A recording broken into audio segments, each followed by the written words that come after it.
আব্দুল লতিফ প্রশ্ন করেছেন, আসসালামু আলাইকুম রহমতুল্লাহ। বাবা ছেলের নাম পরিবর্তন করতে চায়, পারবে কি?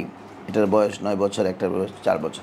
দেখুন, আপনি কোনো নাম রেখেছেন, বাচ্চাদের নাম রেখেছেন, নামটা কিন্তু ইসলামের সাথে সাংঘর্ষিক, ইসলামী আকীদার সাথে সাংঘর্ষিক, তখন আপনি নাম পরিবর্তন করতে পারবেন, কোনো অসুবিধা নেই। এটা একেবারে আপনি বয়স হয়ে গেলে মৃত্যুর আগেও নাম পরিবর্তন করা দরকার।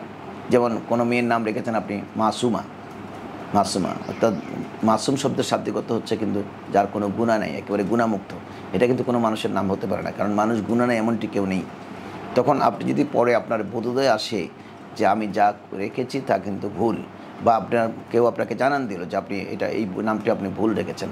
যেমন কারো সন্তানের নাম লাগলো হাসান বিন সাবেত, অনেকে রাখেন, তো হাসান বিন সাবেত তো হতে পারে না। হাসান বিন সাবেত মানে সাবেতের ছেলে হাসান, এটা আল্লাহ রাসূলের সাহাবীর নাম। সাহাবীর নামটি হাসান, ঠিক আছে, কিন্তু বিন সাবেত তো নয়। আপনি বিন আব্দুল লতিফ আপনি রেখে দিয়েছেন হাসান বিন সাবেত, তখন আপনাকে কী করতে হবে? হাসান বিন আব্দুল লতিফ পরিবর্তন করতে হবে, কারণ সাবেত কিন্তু আপনার নাম নয়, এটা ভুল নাম।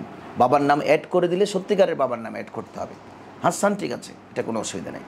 এজন্য আপনি চাইলে আপনার বাচ্চাদের নাম যদি অর্থ ইসলামের সাথে সাংঘর্ষিক হয় তাহলে পরিবর্তন করতে পারবেন। তবে আবার ওই কাজ করবেন না, যেমন আপনি আধুনিক নাম রাখার জন্য আগে যেটা রেখেছেন ওটা ঠিক আছে, কিন্তু একটু আধুনিক না। যেমন আব্দুর রশিদ, আব্দুল লতিফ আপনার নাম, আপনি চিন্তা করতেছেন তো আব্দুল লতিফ, আমাদের গ্রামে কতজন আছে, বা চট্টগ্রামে আব্দুল লতিফের অভাব নেই, কিন্তু আব্দুল লতিফ তো আল্লাহর গুণবাচক একটি নাম, লতিফুন একটা গুণবাচক নাম। এই গুণবাচক নামের সাথে মিল করে আল্লাহ নাম রাখতে বলেছেন। আল্লাহর নবী বলেছেন আল্লাহর নামের সাথে বা রাসূল করিম নামের সাথে বা কোনো সাহাবায়ে কেরামের সাথে নাম নিসবত করে আপনি নাম রাখবেন, তাতে করে ওই নামের একটা তাসির সন্তানের উপর পড়ে। এখন আব্দুল লতিফ রেখেছেন, আব্দুল করিম রেখেছেন, এখন আপনার আত্মীয়স্বজন বলতেছে আরে নাম রাখার জন্য আর পাওনি, সবার নাম আব্দুল করিম, তুমি একটা কমন নাম রেখে দিয়েছো, তখন কিন্তু আপনি পরিবর্তন করা এটা আপনার জন্য ঠিক হবে না। আপনি পরিবর্তন করে কী রাখবেন? মিস্টার জন্টু, সন্টু এগুলো রাখবেন।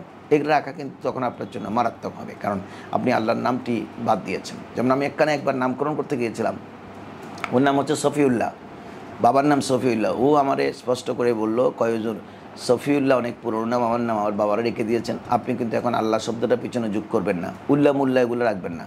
তখন আমার গোস্বা এসে গেছে। সফিউল্লাহ নাম রেখেছেন, তাই বলতেছে আমার ছেলে হয়তো হামিদুল্লাহ, রহিমুল্লাহ, করিমুল্লাহ এইভাবে যেন রাখা না হয়।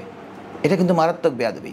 আপনার ছেলে এবং মেয়ের নাম যদি ইসলামী নামের সাথে ঠিক থাকে, সুতরাং আপনি কেন নাম পরিবর্তন করতে যাবেন? কারণ এই নামের উপরে তার দোয়া হয়েছে, আল্লাহ হয়তো এই নামটা তার জন্য বরাদ্দ করেছেন এবং আরশে আজিমের দপ্তরে সেই নামটি লিখে ফেলেছেন। এখন আপনি আবার পরিবর্তন করে আর নতুন রাখবেন, তখন আল্লাহ তার উপর গোস্সাও হতে পারে, আধুনিক নাম নয় বলে। যেমন কোনো মেয়ের নাম আপনি ফাতেমা রাখলেন, অনেকে বললো যে ফাতেমা তো অনেক আছে, তুমি ফাতেমা কেন রাখলা?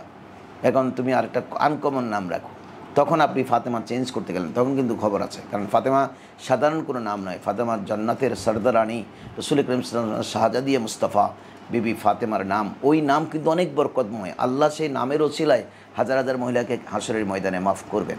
কারণ অনেকে প্রশ্ন করবে যে ফাতেমা নামে ফেরেশতারা বলবে ফাতেমা নাম কোনো বন্দিনীকে কি আমি শাস্তি দিতে পারবো? কারণ ফাতেমা তো রাসূল করিম সাল্লাল্লাহু আলাইহি ওয়াসাল্লামের মেয়ের নাম। সুতরাং আপনার বাচ্চাদের নাম যদি ইসলামের সাথে সাংঘর্ষিক না হয়, পরিবর্তন করবার কোনো দরকার নেই। সাংঘর্ষিক হলে আপনি একেবারে মৃত্যুর আগ পর্যন্ত পরিবর্তন করতে পারবেন, কোনো অসুবিধা নেই। আশা করি লতিফ ভাই আপনি বুঝেছেন, আপনাকে অসংখ্য ধন্যবাদ।